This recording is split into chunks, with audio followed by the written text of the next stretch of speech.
me unmute myself. Let me just get that here. There we go. Can everyone see that quite clearly? Yep. So I'd like to begin by acknowledging that I am on the lands of the Woiwurrung language group of the Wurundjeri people of the Eastern Kulin Nations, land which was never ceded, that I acknowledge the traditional custodians of the land, past, present, and emerging, and pay my respects to them. I'd also really like to thank Liz. I really love learning more about the sociocratic processes, because it really ties in with what we're trying to do, I think, at Coalition of Everyone, where we're trying to build a politics of hope and disrupt the existing politics of fear. We think that the more people get involved in genuinely democratic and deliberative processes, the more empowered they'll feel, and the more that they will take responsibility for our democracy and our, in the broadest sense of the word, rather than just the sense of the word of it being elections. And that's really what I'm going to be talking about today. So I'm with an organization called Coalition of Everyone, which is fairly new. Really, it started about a year ago now. We've had probably getting on towards 25 events in that year, which were a mixture of discussions and mock citizens' assemblies. And we're having our first real citizens' assembly next weekend. So that's going to be really exciting, and that's in Moreland. I'm also with an organization called the Sortition Foundation, which helps to run, it's also a nonprofit that helps to run selection processes for citizens' assemblies, which I'll be talking about quite a bit here. And with Karen, who I think is still on this call, I am one of the co-conveners of the Nina's Democracy and Governance Hub. So I'm going to be focusing on citizens' assemblies, but I will be talking a little bit about how they fit into a broader democratic revival, how we need to rejuvenate our democratic systems, and that shouldn't be limited to citizens' assemblies, although that's the part of the puzzle that I am most interested in personally. So why would we want to do democracy differently? I love the way that this slide shows how banal our current politics is in some ways. And also the real horse race nature of party politics. Party politics emphasizes divisiveness. It emphasizes how bad other people are, rather than trying to come to the best decisions for the community, rather than putting forward positive ideas for change and being able in some ways to hold politicians accountable for those. Amy saying about the ability to recall our politicians, which we don't have in Australia. It means that politics is, to a large extent, obviously not for everyone, but to a large extent, it's limited to a tick on a box, well, a number in boxes once every few years for council, state, and federal elections. People often feel very removed from their politicians, particularly the ones at federal government level, but even at council or at state government level. And there are a lot of problems with the process itself, which I'm going to go into in a minute. We think that there are better ways of doing democracy, and they have been shown around the world to be successful in helping to bridge that divisiveness, and also to try and build greater legitimacy. I've just been listening before we started this morning to a podcast about the US elections and that 5-day waiting period. It was a Guardian long read, I think, with people who were talking from both sides of either the Biden camp or the Trump camp. And what was clear was the distance between them and the difficulty that they have in talking over that divide, because partly those divides are, there is a political benefit to the parties in emphasizing those differences and increasing that divisiveness. Citizens' assemblies turn all of that onto its head in some ways. The other reason why I think that we really need to be looking at different ways of doing democracy is that we're seeing an increasing number of surveys this one's by a group called Statista, but Freedom House do their annual Freedom House survey about the decline of democracy. And the number of full democracies seems to be falling, but also the individual measures of democracy as well. Things like freedom of the media, public participation. And one fairly worrying statistic that came back recently from Europe was that a majority of young people, a narrow majority of young people, believe that in the context of the climate crisis, that authoritarian states are better at handling the climate crisis than elected democracies are, And I think that the lack of trust in democratic systems and that also the concurrent sort of fascination with authoritarian systems is one that's quite worrying. And I think that it's a trend we're going to see on the rise unless we can put forward alternatives that people can feel connected to for the electoral democracy that dominates at the moment. The other thing is whether or not democracy is actually fit for purpose. As everyone on this call is undoubtedly aware, we are facing multiple crises. There's the climate crises, the ecological crises, and coronavirus is probably just a symptom rather than of those deeper crises as well. But it's not just that we're facing these really complex but not intractable problems.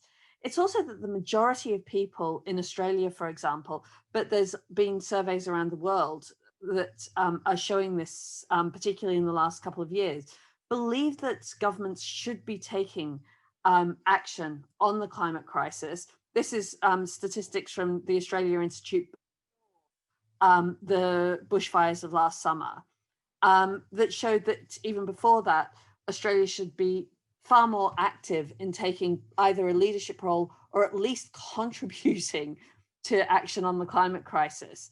And those statistics have gone up since then. And yet we continue to see what's been happening. The idea of a gas-led recovery to the corona crisis, for example, I mean, I know that everybody on this call shares my horror and concern that that's considered a way forward.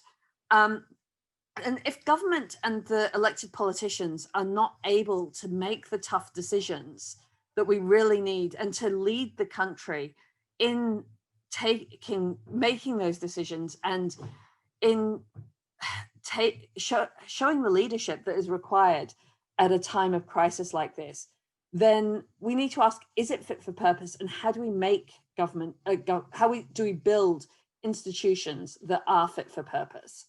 I think that part of the problem is reflected in these images here, which show the difference between, and this is from the UK, I don't have a similar nice graph for Australia, I'm afraid.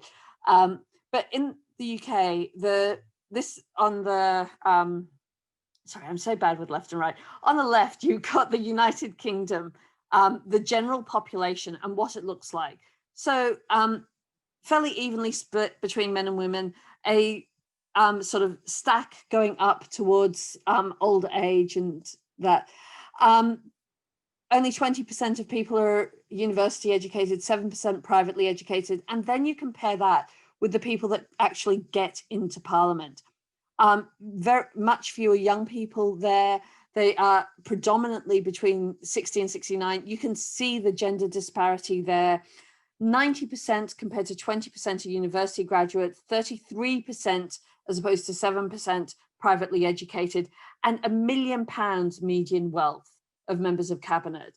I think it just, when we talk about cognitive diversity and the real importance of people having a wide diversity of lived experiences to be able to inform decisions in especially complex decisions, and the ways in which that makes decision making better, we can see that we're lacking that cognitive diversity in elected representatives. And I think it is marginally better in Australia, but marginally. and I think that this is partly why we have the issues that we have, along with, of course, the issues to do with the amount of money that it takes to run a political campaign and who that means that politicians are beholden to. I think it was late last year that Greenpeace released the video which shows the connections between mining companies and politicians, both from Labour and from the coalition. And if you haven't seen it, it's really well worth taking a look at. And there are structural reasons for that, because, again, of the cost of running a political campaign, not just in terms of the cost of the materials that you're producing and things like that, but the cost in terms of time. Single mums are a lot less likely to be able to run a political campaign. Women are less likely to run a political campaign just because of the emotional cost of that, and often the sexualized targeting that happens to women candidates. So there are lots of different ways in which that cost can be calculated, and which discourage people from lower socioeconomic backgrounds, people who are women, people from ethnic minorities, from standing. So one of the things that, when you're looking at alternatives and the ways in which to get a diverse and possibly representative sample of people in a room for making a decision, I think it's this table shows quite clearly the differences between the ways of choosing of sortition and election in particular. There's also nomination and co-option and certification, but I'm really interested here in looking at the differences between sortition and election. So sortition is the process of randomly choosing a representative sample of people. So a graph that would look more like the one on the left than the one on the right, basically. And the graph obviously just represents gender and age, but you can also include other demographic criteria, such as educational background, level of education, geography, and other things as well. So if we look at the, in terms of the, in particular, things like the legitimacy, origin, and direction. So what that means is, who is it that gives you is it a bottom-up process, or is it a horizontal process, or a top-down process?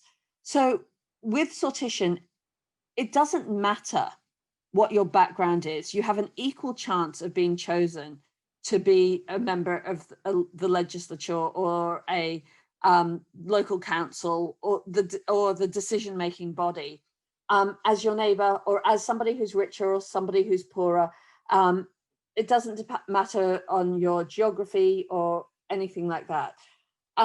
So the legitimacy direction is horizontal and impersonal. You're not standing for anything. You don't get chosen because of your personal characteristics. You get chosen according to a representative sample. It encourages humility. You are no better than the people who didn't get chosen, because it was a lottery and it was by chance. Whereas in an election, to some extent, it could be responsibility, but you are placed above the electorate. You have been chosen by the electorate. There is therefore radical equality at work in the process of sortition. It's radically impartial. It's radically representative. There is no competence test for sortition, but, and I think this is really important to emphasize, there is no competence test for elections either. The best people do not get elected. It's often, and we've just seen a really large election not on the other side of the world, which kind of, to me, confirms that as well. I'm not saying that I would have preferred a different outcome, but it was certainly, if we look at the range of candidates that there were, it was a very small sample of candidates, even if you take into account all of the candidates that stood, for example, the Democratic leadership position. So the second stage in a citizens' assembly, first of all, you're picking the sample of people through a random selection, a lottery process. And then there's the stage of deliberation, which I think is Liz's way of talking about what happens in the sociocratic circle really is the same sort of thing that we're tapping into in deliberative processes, where there's a facilitator who works to make sure that all voices are heard and given an equal chance to participate. It comes to an outcome which it says here a consensual outcome, but often the question that's posed is, what can you live with? What is it that you would be able to compromise on and agree upon as being an outcome? So this is another way of looking at that diagram. You start off with the random selection. You have your citizens' assembly, which is informed by an expert panel and processes of deliberation. And what you end up with is not public opinion like you get with opinion polls, but public judgment, which is considered and thought out and talked through over several hours at the very least, if not days. The influence of a citizens' assembly is really important to improving this faith in democratic processes in some ways, and improving our understanding of democracy. Some really successful citizens' assemblies have been taking place in Ireland. They're currently doing one on gender equality. This one here was on marriage equality, which of course was passed by a referendum in Ireland. But it started off life as part of a citizens' assembly.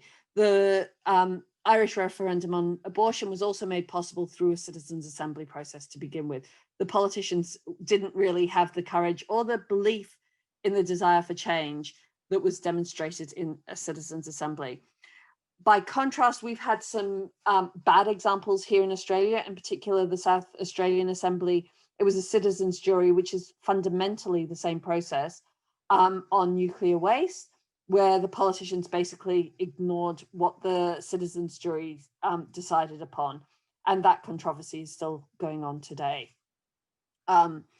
So right from the outset, defining the influence of a citizens' assembly or citizens' jury process is really critical to its success.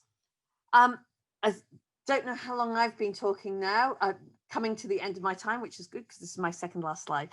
So other democratic innovations that I think are also worth just mentioning here, and which Coalition of Everyone is really excited about and getting involved in as well. Participatory budgeting. The sort of larger scale example of participatory budgeting to date has been in Porto Alegre, where the municipality engages 10,000 people in a bottom-up process of deciding on the municipal budget or a section of the municipal budget.